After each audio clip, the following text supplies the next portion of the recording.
Imagine a stage watched by 3.5 billion people. The stadium lights are so bright they erase the night sky, and the roar of the crowd is a physical pressure against your chest. For 90 minutes, or perhaps just a single fleeting second, you are not merely a human being. You are an immortal. You scored the goal that sent a nation into madness. You made the save that defined a generation. Your face is plastered on billboards from Berlin to Buenos Aires, and your name is chanted by children who will remember your glory for the rest of their days. This is the magic of the FIFA World Cup, the absolute pinnacle of the beautiful game, where ordinary mortals are carved into sporting folklore. But what happens when the circus packs up and leaves town? What happens when the gold medal starts to tarnish in a velvet drawer, the ticker tape is swept away from the avenues, and the phone simply stops ringing? Consider the ultimate tragedy of the flash-in-the-pan hero. We see them lifted onto the shoulders of giants, weeping tears of pure joy under a rain of confetti, and we naturally assume their path to permanent legendary status is secure. We assume they will transition into multi-million euro contracts, marquee European transfers, and lifetime endorsement deals with the world's biggest brands. But the archives tell a far colder, much more calculated story. For every superstar who uses the tournament as a springboard to global immortality, there is another hero who peaks at the exact moment the final whistle blows, only to slowly dissolve into the background noise of footballing history. How is it even possible that a man who held the entire planet in the palm of his hand can completely vanish from the collective memory of the sport in less than a decade? Why do some heroes find themselves abandoned by the very game that promised them eternity? To understand this phenomenon, we have to look past the heavily edited 5-minute highlight reels on YouTube. We have to look past the superficial statistics and dive straight into the brutal corporate reality of modern football, where a player's entire life can be altered by a single algorithmic shift, a hidden injury, or a sequence of catastrophic boardroom decisions. Every 4 years, the World Cup creates myths, but the grueling years in between those tournaments are where real life takes its toll. We are going to uncover the hidden trajectories of the men who conquered the world, only to discover that the world has a remarkably short memory. But behind that fleeting moment of global ecstasy was a dark, twisting story that almost no one remembers. A journey that proves the highest peaks often lead to the most devastating falls. We must first return to the precise moment their ascent began, to a tournament wrapped in romance and high-stakes drama. The air was thick with expectation, and the traditional powerhouses of world football assumed the narrative would belong exclusively to them. They had the historical prestige, the tactical infrastructure, and the multi-million-dollar sponsorships. But football has a beautiful habit of discarding the script when the cameras start rolling.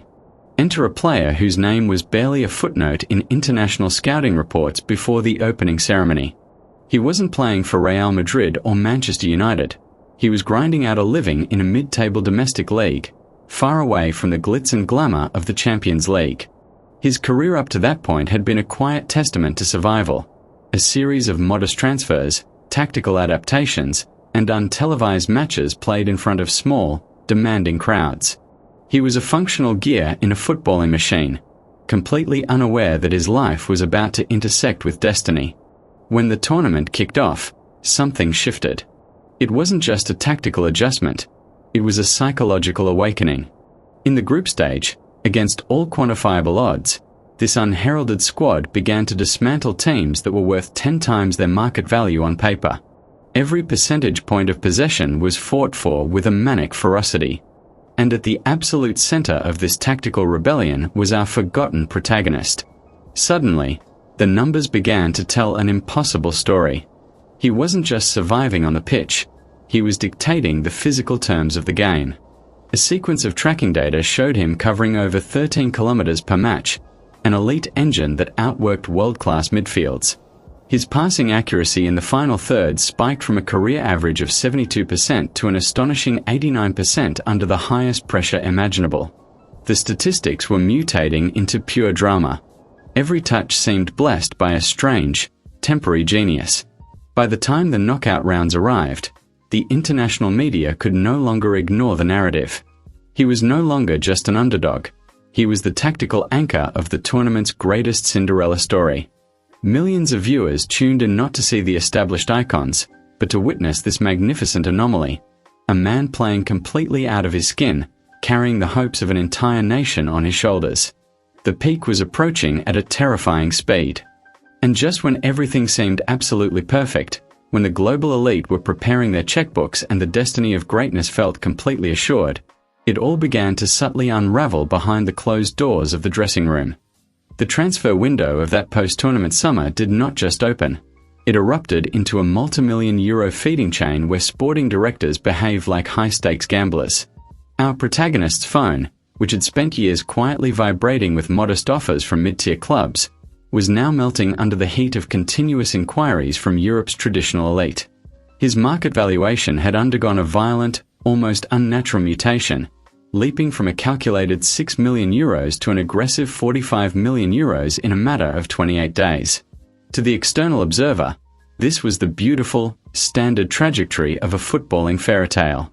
But inside the office of the club's president, a completely different calculation was being made. The club knew they held a rare asset whose value might never peak this high again, and they were determined to squeeze every single decimal point of profit out of the European giants. They began rejecting opening bids with a casual, almost insulting arrogance, demanding structured add-ons, complex sell-on clauses, and upfront cash payments that left pursuing executives deeply frustrated. Behind this wall of corporate greed, the player himself was trapped in a state of psychological limbo. He was being offered contracts that would alter the financial reality of his family for generations, wages that reached €85,000 a week, accompanied by personal luxury suites and image rights percentages that felt completely surreal to a man who had spent his youth playing on cracked, unwatered training pitches. Yet, as the negotiations dragged into the final week of August, the intense structural pressure began to fracture his internal focus. He was no longer a human being who loved kicked a ball. He was a heavy line item on a spreadsheet, an investment asset being fought over by billionaires who didn't care about his tactical comfort or his emotional stability. The constant media speculation began to erode his daily routine, with paparazzi tracking his vehicle and sports analysts dissecting his body language during standard training sessions. The joy that had fueled his high-performance peak during the summer tournament was being systematically replaced by a cold, industrial anxiety. When a prominent Premier League club finally met the astronomical asking price on deadline night, the relief was palpable, but it was immediately chased by a terrifying realization. He was arriving in England not as a promising talent to be nurtured, but as a structural savior who was expected to justify a club record fee from his very first touch on the pitch. The tactical ecosystem he was entering was completely alien compared to the high-intensity, reactive system where he had thrived during his international glory. Here, the manager demanded an intricate, possession-heavy build-up that required the striker to drop deep into cramped spaces, occupying defenders and acting as a physical shield rather than exploiting open space with raw acceleration. During his first full tactical briefing, the analytical staff presented him with a mountain of data illustrating his expected positioning, tracking lines, and pressing triggers. The freedom of his natural instinct was being completely rewritten by a rigid, mechanical playbook. His debut match was scheduled under the unforgiving glare of a wet Tuesday night, with 60,000 expectant fans chanting his name under a heavy grey sky. Every time he touched the ball, a collective gasp swept through the stadium, a mixture of desperate hope and immediate criticism. In the 17th minute, a perfectly weighted cross floated into the penalty box, dropping exactly into his path. It was the identical structural scenario he had converted 6 times during his summer of international glory. But as he adjusted his stance to strike the ball, a tiny, sub-second delay crept into his mechanics, the fatal consequence of a mind that was overthinking its instructions instead of reacting on pure instinct. The ball skidded harmlessly off his boot and rolled wide of the post, prompting an instant roar of frustration from the home crowd. It was a single mischance, a standard statistical variance in any normal football match. But in the high-stakes theatre of modern football, a mischance is never just a mischance. It is the first crack in a player's psychological armor, an invitation for the vultures of the sporting press to begin their relentless descent. The morning papers following that fateful Tuesday night did not merely analyze a football match. They initiated a public autopsy of a reputation. The back pages carried massive, high-contrast photographs of our protagonist standing with his hands on his hips, his head bowed, framed by the blinding stadium floodlights and the blurred, disappointed faces of the supporters behind him. The headlines were short, sharp, and engineered for maximum digital engagement. The €45 million flop, lost in translation, the missing link. In the modern media landscape, where attention is a highly monetized commodity, a player who fails to replicate his international tournament form within his first 90 minutes of domestic football is treated as a historic failure. The structural narrative shifted instantly. He was no longer the heroic architect of a summer fairy tale. He was a costly logistical error, an overhyped anomaly whose true technical limitations were finally being exposed by the physical rigor and tactical complexity of elite club football. Inside the training ground, the clinical atmosphere became increasingly isolating. The club's tactical department spent hours walking him through the video footage of his missed opportunity, freezing the frame at the exact millisecond his boot made contact with the ball. They pointed out the misalignment of his hips, the incorrect distribution of his body weight, and his failure to anticipate the rapid recovery run of the opposing central defender. The analytical feedback was delivered with cold, objective neutrality, but to a player whose confidence was already beginning to fracture, it felt like a systematic stripping away of his natural identity. He was being taught to look at the game through a lens of defensive geometric spaces and automated passing lanes, replacing the beautiful, unburdened freedom that had defined his career just 2 months prior. Every training drill became a test of compliance rather than an expression of talent. As the autumn weeks dissolved into winter, the physical toll of this psychological warfare began to manifest on the pitch. His tracking numbers, which had been the crown jewel of his international data profile, began to drop into a dangerous territory. The tracking chips in his boots registered a noticeable decline in his maximum sprint velocity, falling from 34.8 kilometers per hour down to 32.1. It wasn't a failure of physical conditioning. It was the structural consequence of hesitation. When a player is caught in a state of continuous overthinking, his neuromuscular responses slow down by fractions of a second. In the elite margins of the Premier League, those fractions are the exact distance between a clean shot on target and a desperate, blocked attempt. He was constantly arriving late to the ball, losing physical duels he would have dominated in July, and finding himself completely cut off from the team's creative midfield engine. The manager, under immense pressure from the club's board of directors to preserve his own job security, made the logical, ruthless decision to drop our protagonist to the substitutes bench. The club could no longer afford to carry a €45 million asset who was actively disrupting the fluid rhythm of the starting 11. Sitting on the cold metal bench under a heavy winter coat, wrapped in the deafening noise of a stadium that had once chanted his name with desperate hope, the isolation was total. He was watching alternative signings, players who didn't possess half his raw technical track record, execute the system with a functional, unglamorous efficiency. The cameras would periodically pan to his face, capturing his empty, detached expression for the millions of viewers watching at home, turning his internal misery into a recurring television graphic. He was trapped in a highly lucrative prison, earning life-changing money to sit in total obscurity, waiting for a mechanical solution that his spreadsheet-driven club had already decided would never come. The transfer window of January 2024 had promised to be the ultimate turning point for another forgotten icon, a clinical finisher whose career map was supposed to mirror the elite luxury of Real Madrid or Paris Saint-Germain.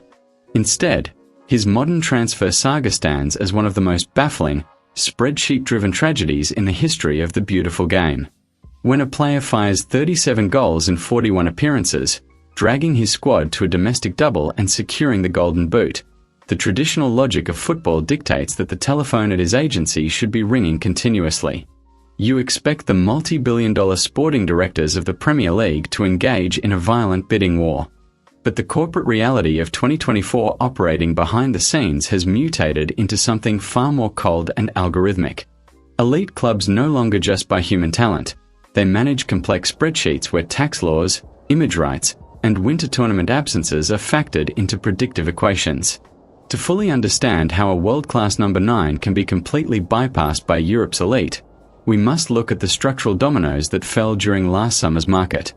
Real Madrid's structural pursuit of Kylian Mbappé fundamentally altered the geographical distribution of elite forward talent. Carlo Ancelotti committed astronomical financial figures to his new French icon, restructuring the entire central core of Madrid's attack and slamming the financial door shut before any other premium striker could even knock. Simultaneously, across the English Channel, Chelsea was burning through more than £1 billion on radical squad development, yet they desperately needed a physical presence to consistently put the ball in the back of the net.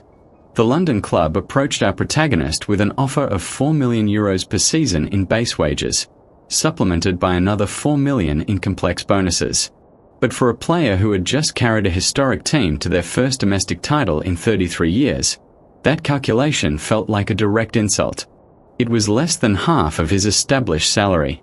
At that exact microsecond, the lucrative pull of the Saudi Pro League materialized with an overwhelming financial force. Al Ahly presented a massive, life-altering contract that would have settled his financial future forever. The deal was practically finalized, the legal documents drafted, and the medical staff prepared. But in the final hours of deadline day, as the administrative correspondence flew across international offices, his parent club allegedly increased their structural asking price at the last possible minute. The Saudi executives walked away from the negotiating table in a state of absolute fury, leaving the player completely isolated in a sporting limbo. The institutional relationship between the striker and his manager deteriorated beyond any hope of administrative repair. He was banished from first-team training, stripped of his historic number 9 shirt, and treated as a toxic line item that needed to be erased from the wage bill. This is how an elite finisher, valued just months prior at €120 million, found himself forced into an emergency season-long loan to Galatasaray in the Turkish Super League. He treated the Turkish league as his personal proving ground, obliterating defensive lines and scoring 37 goals to secure yet another domestic double. Yet when the summer window of 2025 opened, the elite European clubs looked at his €75 million release clause and turned their analytical attention elsewhere. Arsenal chose to invest their capital in Victor Gyökeres, Manchester United gambled on Benjamin Sesko, and Chelsea settled for alternative tactical profiles. The elite clubs convinced themselves that his €15 million annual salary, combined with a €5 million image rights package and his mandatory absence during the Winter Africa Cup of Nations, made him too large a statistical risk. Galatasaray eventually broke the historical bank of Turkish football, completing a permanent €75 million transfer, making him an immortal hero in Istanbul, while Europe's elite were left wondering if they had executed a massive, historic mistake. But his temporary exile to Turkey was merely a luxury prison compared to the dark, multi-layered institutional bands that were quietly being prepared for other footballing nations behind the closed doors of international diplomacy. The administrative machinery of the 2026 World Cup qualifiers has initiated a global weeding process so severe that even traditional continental giants are being mathematically crushed long before the tournament caravan arrives in North America. While mainstream sports networks dedicate millions of hours of broadcast time to analyzing the tactical preparations of Argentina, Brazil, Spain, and England, the quiet graveyard of eliminated nations tells a far more compelling story of modern footballing structural decay. 8 distinct nations already know with absolute, legal certainty that their 2026 World Cup dreams are completely dead. This is not a failure that can be rectified by a sudden tactical shift or a late-game substitution. This is an institutional termination. When a country is eliminated before the final calendar year of qualification, the economic and social consequences tear through their domestic leagues, causing sponsor flights, infrastructure freezes, and the immediate forced retirement of golden generations. The most violent collapse belongs to the South American heavyweight of Chile, a squad that used to conquer the entire CONMEBOL landscape with a terrifying, high-intensity press, the historical icons who lifted back-to-back Copa America trophies in 2015 and 2016, has shocking collapsed to the absolute bottom of the qualification standings. They managed to secure just 2 solitary victories out of 17 matches played, a statistical tragedy that locks them out of their 3rd consecutive World Cup tournament. The generation of Alexis Sanchez, Claudio Bravo, and Arturo Vidal has officially aged out of the spreadsheet models, leaving behind a profound developmental vacuum. The multi-million-dollar sponsorships have vanished overnight, and the domestic stadiums that once generated a hostile, deafening wall of noise are now left echoing with the bitter silence of a historical powerhouse that simply forgot how to evolve. Yet, Chile does not occupy this dark corner of South American elimination alone. They are joined by Peru, a nation whose structural decline left them with a meager 12 points from 17 matches, shuttering the doors to North America before the final round of fixtures could even be played. But while South American teams fell due to tactical and developmental regression on the pitch, the absolute erasure of Russia from the international footballing map was executed by an administrative pen.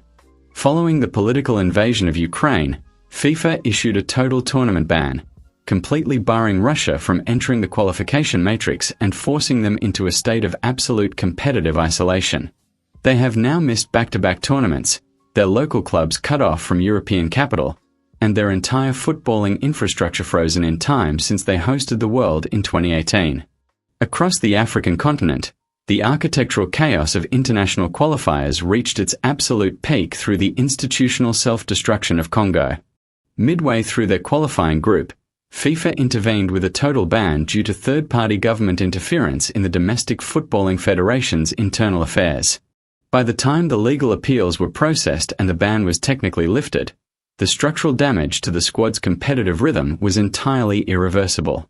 Congo returned to the pitch only to crawl to a single point from 6 matches, a statistical death sentence that confirmed their elimination from the 2026 tournament with mathematical finality. They join a tragic list of African footballing pioneers who have conquered their continents in the past, yet remain permanently cursed when the gates to the global stage are drawn. The most agonizing story of this continental cull, however, is unfolding in West Africa, where one of the most star-studded, expensive squads in the entire history of African football is currently staring directly into the abyss of total elimination. The tactical narrative of the African qualifiers reaches a point of absolute, mathematical claustrophobia when you analyze the current structural collapse of Nigeria. Despite possessing one of the most terrifyingly expensive, star-studded forward lines on the entire planet, a squad anchored by the home of the winners of the last 2 African Footballer of the Year awards, the Super Eagles are staring directly into the terrifying reality of permanent elimination. Their competitive trajectory towards North America has deteriorated into a slim, almost non-existent mathematical margin after a sequence of catastrophic results, culminating in a critical failure to secure a victory at Bloemfontein. Following a highly damaging draw against South Africa and a simultaneous, emphatic victory by the Benin Republic against Lesotho, Nigeria finds themselves trapped in 3rd place on the qualification table with a mere 2 matches left to play in the entire campaign. To understand the brutal arithmetic facing this golden generation, you have to look at the cold, unyielding mechanics of the spreadsheet table. If South Africa manages to secure just a single, solitary point from their remaining 2 fixtures, it becomes structurally and mathematically impossible for Nigeria to finish first and claim automatic qualification. Even if the Super Eagles execute a perfect technical recovery, winning both of their remaining games against Lesotho and Benin to secure 2nd place, the data models indicate they will still miss out on the playoff rounds completely. Only the 4 best 2nd place teams across the entire continent advance to the final playoff brackets, and Nigeria's early season collapse means they simply will not possess enough total points to break into that elite top 4. For millions of passionate supporters from Lagos to Abuja, the realization is beginning to settle in like a physical weight. It is practically over for the Super Eagles. Yet, inside this dark sporting tragedy, a fragile, desperate glimmer of hope has suddenly materialized within the legal offices of international sports diplomacy. A profound administrative controversy has emerged regarding South Africa's recent fixture against Lesotho. Reports indicate that South Africa fielded an ineligible player during that match, a technical violation that has forced FIFA's disciplinary committee to launch an immediate, high-stakes investigation.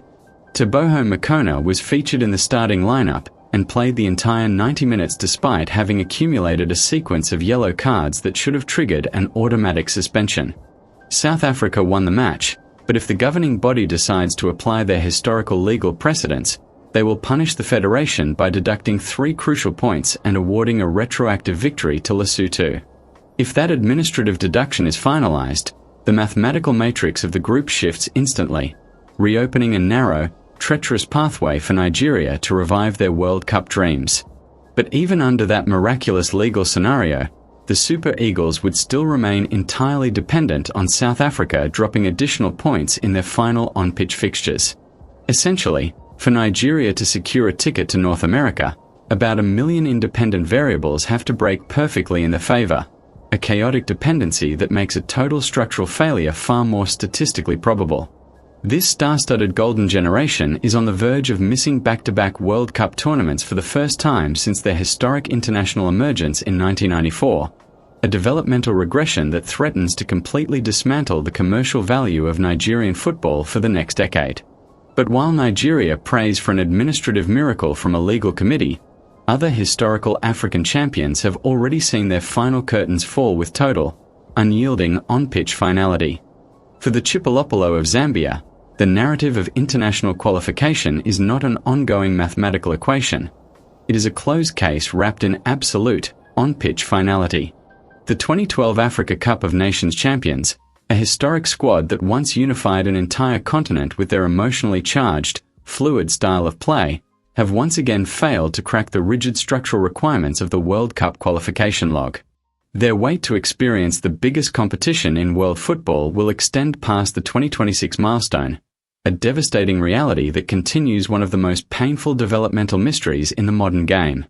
Despite having conquered the African landmass, despite having reached the finals of the continental tournament on multiple historic occasions, Zambia remains completely locked out of the elite circle of nations that have tasted a single minute of World Cup soccer. The generational investments made into their local academies have failed to counter the cynical, structural efficiency of alternative African groups that operate with massive corporate backings and superior sports science infrastructure. This continental heartbreak matches the competitive exhaustion inside Kenya's national setup, another territory whose wait for a historical debut appearance must be dragged into the next developmental cycle. The Harambee Stars were systematically dismantled long before the final. High-pressure rounds of qualifiers could even materialize, managing to scrape together a meager 9 points from 8 matches. That statistical profile locks them out of any mathematical pathway toward a first-place finish or a second-place playoff seed. Simultaneously, the West African nation of Togo has discovered that the ghosts of their 2006 tournament run are no longer enough to sustain their modern competitive framework. During the golden era of Emmanuel Adebayor, Togo stood as a terrifying, high-intensity unit that could dictate the physical terms of any international fixture.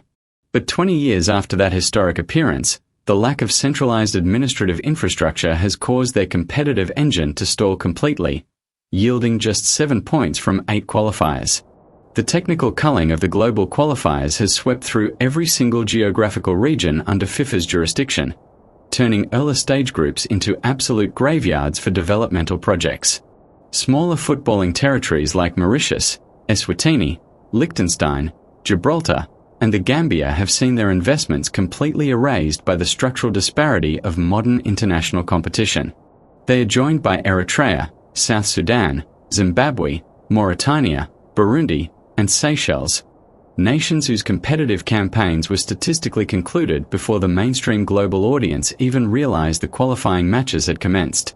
Even traditional European and African stalwarts like Sweden, Cameroon, and the Republic of Ireland are currently operating under a state of intense panic, their data projection curves showing a massive, red-line risk of missing out on the commercial goldmine of North America completely. The competitive ceiling of the sport is becoming narrower, squeezing out anything that doesn't conform to the automated data-driven playbooks of the ultra-elite. This brutal structural shift explains why the global sporting audience is turning its eyes toward the internal mechanics of individual players who have managed to break through these systemic traps, yet find their private lives completely exposed to the corporate entertainment machine. When a massive brand like Liverpool makes a calculated financial decision to secure a young icon, they're not just buying a physical body to execute a high press, they are acquiring a highly volatile media asset. Every personal detail, every adolescent failure, and every hidden talent is immediately extracted and monetized for global consumption. The modern world wants to know how a lanky finisher can torch the German Bundesliga, earn a spot in the team of the season, and secure a multi-million-pound transfer to Anfield while remaining an absolute enigma to the very supporters who chant his name. The deeper you dive into the sealed archives of these international icons, the more you realize that the traits making them clinical on the pitch are often forged during moments of absolute teenage terror. To understand the intense operational scrutiny surrounding Liverpool's multi-million-pound acquisition of Hugo Ekitike, you have to look past the standard 5-minute highlight reels and examine the profound childhood shift that redefined his psychological architecture.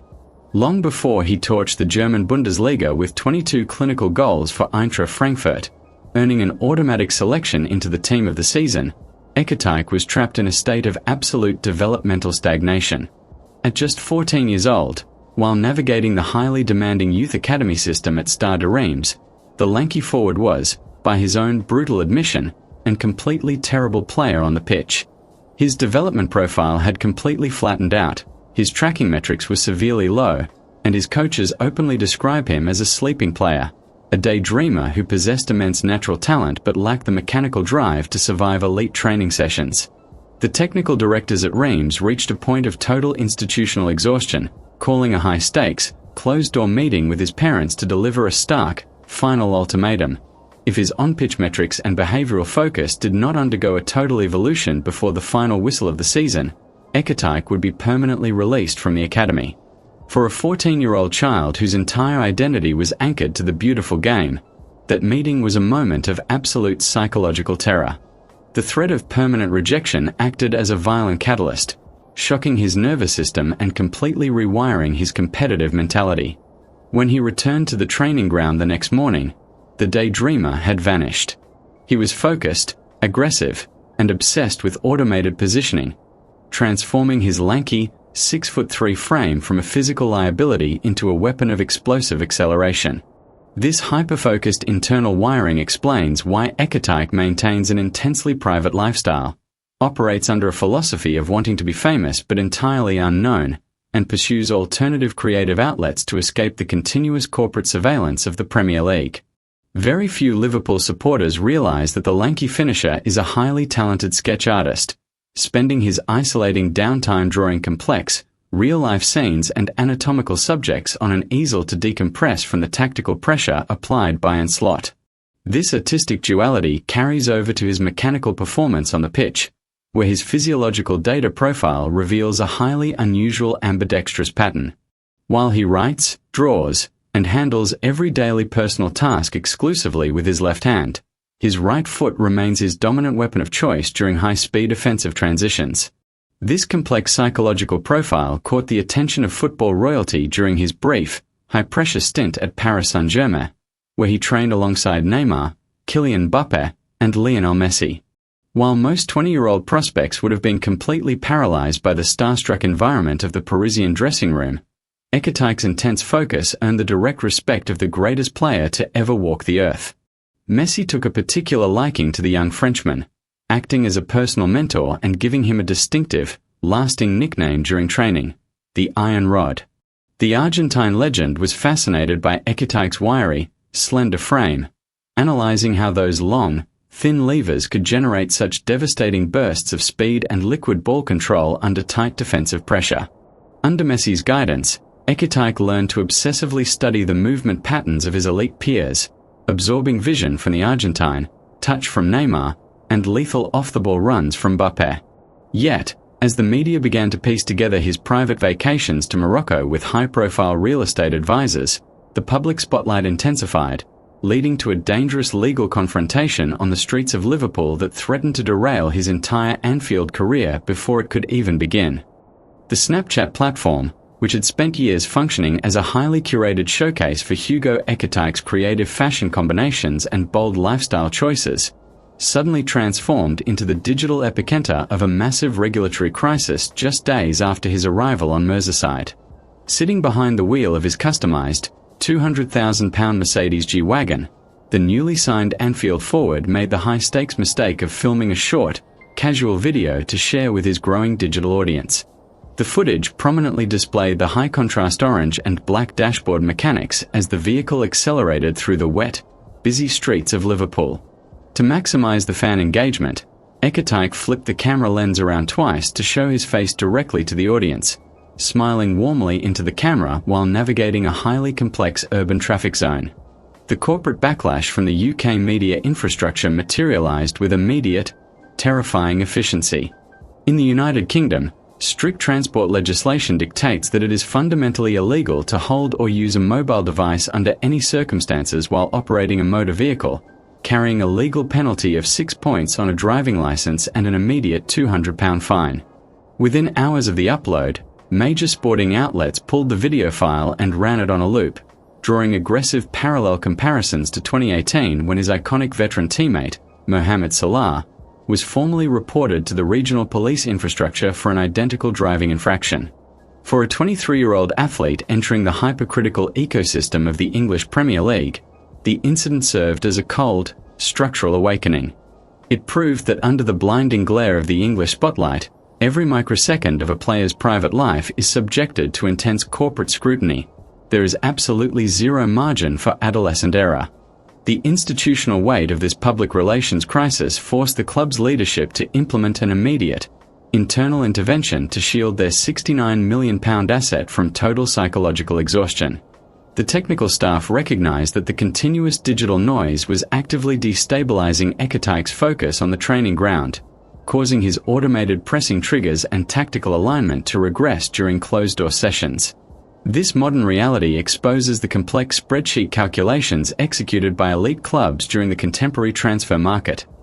They are no longer merely managing an on-pitch football player, but navigating a volatile financial ecosystem where commercial partnerships, legal liabilities, and public optics dictate an athlete's real-time market value. As the sports media began to dissect his character across television graphics, demanding immediate disciplinary action, Ekatike retreated into absolute isolation, turning his focus toward a sequence of high-pressure fixtures where he would have to justify his record-breaking fee against the most brutal defensive units in world football. Yet, the immense, corporate anxiety surrounding Ekatike's early lifestyle infractions in England was completely eclipsed by a radical, unprecedented structural transformation that FIFA was quietly preparing to implement across the entire operational framework of international football. While players battled on the pitch for their competitive survival, the governing body's executive board was drafting a hyper-aggressive playbook designed to completely eliminate time-wasting mechanics, a sequence of 6 historic rule changes engineered to fundamentally speed up the game whether the traditional footballing purists liked it or not. The countdown to the 2026 World Cup had officially begun, and the administrative machinery was about to unleash a mechanical regulatory shift so violent that it would completely alter the physical requirements of the sport, starting with a relentless, visible 5-second clock that threatened to strip possession away from the most experienced squads on Earth. The structural clock designed by FIFA's Technical Committee for the 2026 World Cup does not merely tweak the administrative margins of the game. It introduces a ruthless, visual countdown engineered to completely dismantle traditional time-wasting mechanics. Under the new framework, the introduction of Rule 1, the visible 5-second countdown, transforms every basic restart into an immediate tactical emergency. If an elite player takes more than 5 seconds to execute a standard throw-in or a routine goal kick, a visible timer begins to run on the stadium screens. If the microseconds expire before the ball enters the fields of play, possession switches instantly to the opposing squad in the case of a throw-in, while a delayed goal kick results in the ultimate defensive disaster, a corner kick awarded directly to the opposition. The traditional 8-second rule governing goalkeepers holding the ball has been expanded into a comprehensive regulatory net designed to accelerate the physical velocity of the sport. This acceleration matches the cold efficiency of Rule 2, which applies a strict 10-second limit to player substitutions. The moment the fourth official raises the electronic board displaying a player's number, that athlete has exactly 10 seconds to exit the fields of play across the nearest boundary line. If the player fails to clear the pitch within this structural window, resorting to historical delaying tactics like tying their boots, faking a hamstring tweak, or slowly walking toward the corner flag, the incoming substitute is forced to wait on the sideline for an agonizing, mandatory 6-second penalty. For that entire minute, the penalized squad is forced to play with 10 men on the pitch, a numerical vulnerability that corporate managers will desperately try to avoid. Furthermore, fake injuries have become an expensive tactical luxury under Rule 3. If a player demands medical attention on the pitch from the training staff, they must leave the field for 1 full minute, forcing their squad into a temporary disadvantage to prevent artificial tactical timeouts. Simultaneously, the administrative power of the video assistant referee has been expanded to police deep confrontational behavior on the pitch. Under the newly implemented code, if an attacker or a defender covers their mouth with their hand, jersey, or arm during an active on-pitch confrontation, they are immediately hit with a straight red card. This rule was fast-tracked by FIFA executives after a high-profile Champions League incident where players effectively hid discriminatory, toxic comments from professional lip readers and broadcast cameras. While conversational interaction between friendly players remains entirely legal, the referee must evaluate the structural context of the gesture in real time under immense psychological pressure. To support this continuous surveillance, match officials are now equipped with official body cameras, capturing a high-definition, referee-eye view of every penalty decision and physical altercations for training and fan perspectives. These hyper-aggressive rules have been layered onto a radical expansion of the tournament format itself, creating a competitive matrix so massive it completely breaks the historical pacing of the sport. For the first time in the history of the beautiful game, 48 nations enter the group stage, divided into 12 distinct groups of 4 labeled from A through L. Only 32 teams survive this massive culling to advance to the knockout rounds, meaning some of the absolute best squads on Earth will be packed into airplanes and sent home after just 3 matches. The mathematical margin for error inside these groups has become completely brutal. If 2 teams finish level on points, the spreadsheet model moves from goal difference and goals scored to head-to-head results and fair play points, before resorting to the ultimate archaic lottery, drawing a name out of a literal hat. The simultaneous scheduling of the final group fixtures ensures that no manager can alter their strategy based on external data, turning the final 90 minutes into a beautiful, chaotic theater where a single goal in New Jersey can instantly rewrite the competitive destiny of a nation playing in Mexico City. The structural integration of extreme corporate entertainment into the fabric of the 2026 World Cup does not merely stop at radical rule changes on the pitch.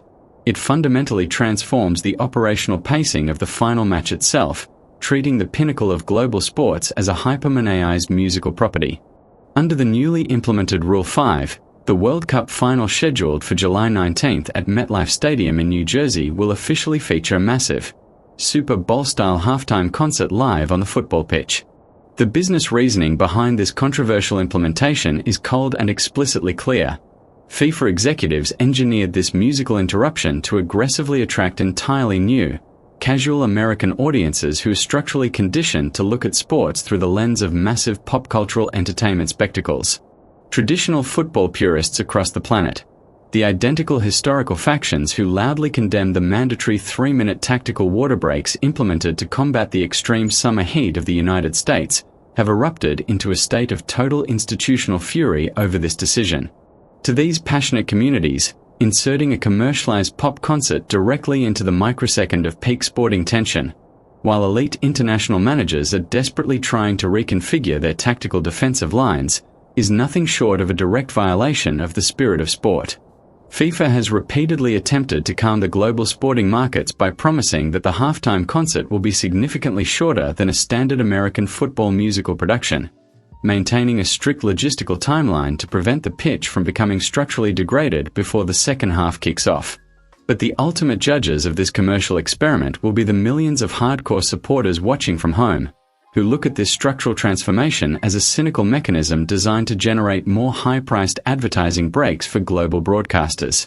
This aggressive intersection of sports, entertainment, and corporate capital reveals a larger, multi-layered reality that is quietly redefining the physical performance of the athletes themselves. As the corporate entertainment machine extracts maximum monetization from their image rights, a rising number of professional players are quietly turning to controversial, alternative therapeutic substances to cope with the immense neuromuscular exhaustion and acute psychological anxiety generated by this continuous surveillance. According to anonymous player reports leaking out from major locker rooms, at least half of the athletes currently competing in the NHL, the NFL, and the NBA are frequently utilizing cannabis to manage chronic physical pain, sleep deprivation, and intense performance stress. This hidden clinical reality completely shatters the traditional, outdated societal cliché of a cannabis user as an inactive, daydreaming figure trapped in a cycle of permanent underachievement. Recent independent sports science studies have emerged to back up these internal player metrics, revealing a highly surprising finding that more than 80% of frequent cannabis users actively enjoy intense physical workouts. Yet, despite this massive statistical crossover among professional and amateur athletes, the World Anti-Doping Agency continues to enforce a draconian, total tournament ban on the substance.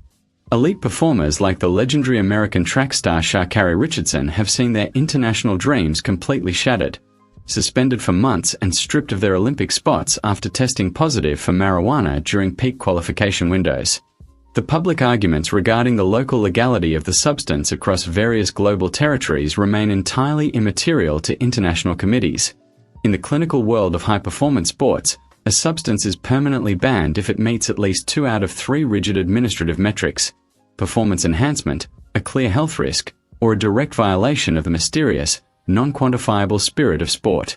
The scientific community, however, has recently produced an overwhelming volume of laboratory data that directly challenges the original 2011 WADA study, which had erroneously classified cannabis as an ergogenic or performance-enhancing agent based on a single throwaway sentence that its own author, Dr. Wagner, later admitted he never intended to be applied to the Olympic framework.